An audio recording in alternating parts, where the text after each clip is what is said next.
In Plato's work called the Symposium, guests at a banquet engaged in dialogue on the topic of love, proposing ways to understand and explain love's influence on the human experience.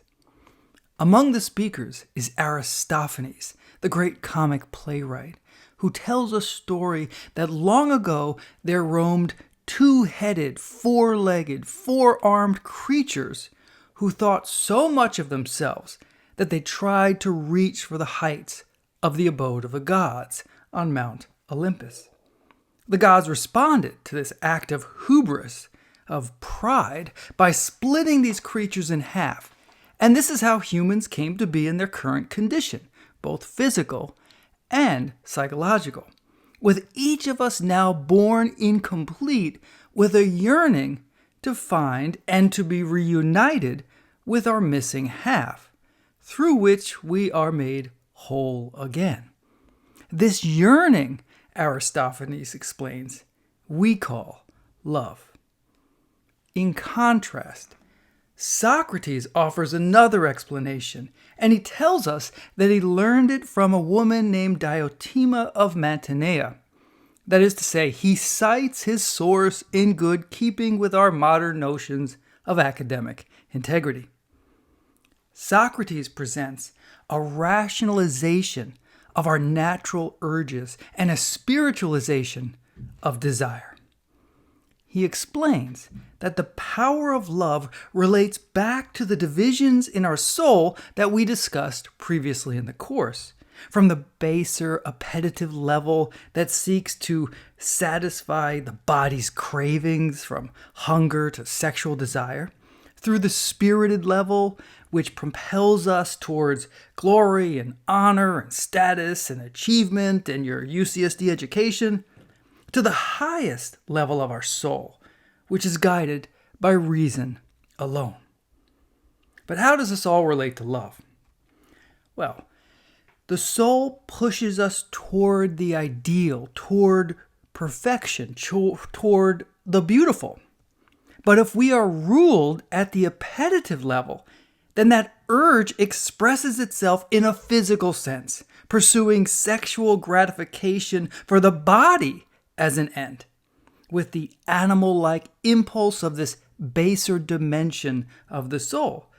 But if we act in the ideal way, in accordance with reason and the rational highest part of our being, then we recognize that the physical yearning to be united with the beautiful can never be satisfied by sexual union, because what the soul craves is union not with a beautiful person, but with beauty itself. And what is the source of beauty? What is the ultimate beautiful thing? Well, this, for Plato, is the divine. God is the source of the beautiful, of the good. And the beauty that we see in another person stirs our soul, which is magnetically drawn to it. And if we are unmindful, we feel the impulse and we translate it into a sexual urge. Again, that's following the baser level of the soul. But if we have the right understanding, we recognize that it is the soul's desire and longing to return to its source, to the divine realm whence it came. And this, for Socrates, is the explanation of love. And we see such concerns across the wisdom traditions of our course. For passionate love is a powerful emotional state. We talk about falling in love, of being head over heels. We throw normalcy aside. In this experience, we enter a heightened, altered state, a wildly emotional one which drives the person experiencing it toward radical actions, craving the company of and unity with the beloved. That is, passionate love functions like a drug, providing euphoria and energy, and the experience releases dopamine in our brain, providing tremendous elation. Yet what happens over time? Equilibrium.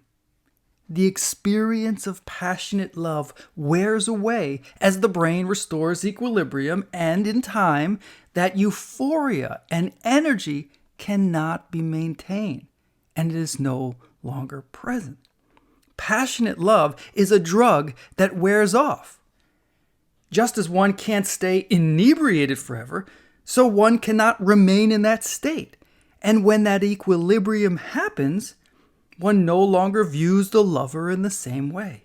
When the dopamine is no longer released, one is less desirous of staring into each other's eyes, of embracing and talking for hours. When every word, deed, and action of the beloved seemed flawless, that period has closed. One cultural myth claims that such an end means that this can't be true love, leading one to end the relationship, to seek that high again with another round of new beginnings until the same experience recurs. And this can be repeated over and over and over again. Or one can recognize that passionate love is finite. The drug wears off, but it can transition to companionate love, which can last a lifetime, unlike passionate love. Companionate love grows slowly over time, unlike the raging, all-consuming fire that is passionate love, which burns itself out. Companionate love is like vines, slowly growing and intertwining, binding one to another more closely with each passing season. Now, there's a fitting story told by the Roman poet Ovid in his narrative poem, The Metamorphoses. And this is from the early 1st century CE.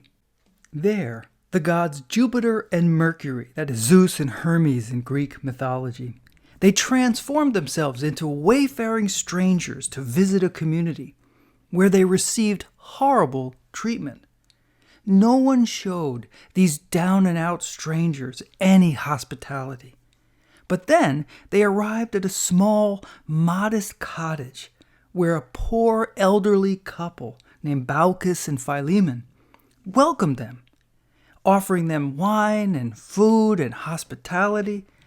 And Baucis was puzzled how it was that no matter how many glasses of wine she poured for her guests, somehow the pitcher never emptied.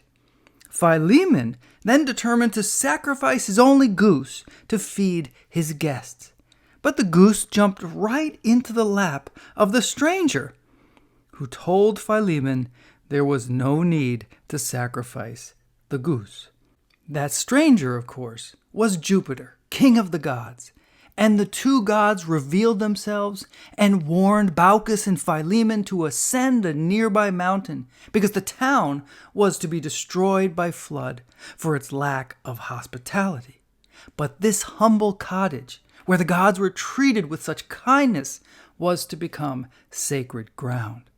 Baucis and Philemon prayed that the gods would let them be caretakers of the temple, saying, "We ask to be allowed to guard your temple as its priests, and since we have lived together so many years in harmony, we ask that the same hour take us both together, and that I should not live to see her tomb, nor she survive to bury me in mine."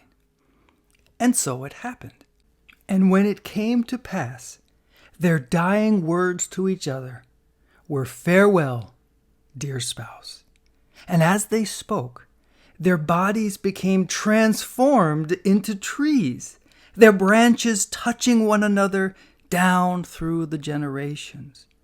And here we see both a call to piety and a living monument to companionate love. But what about passionate love? Well, our wisdom traditions were extremely concerned about this, and they sought to impose control over the dramatic power of human desire and passionate love.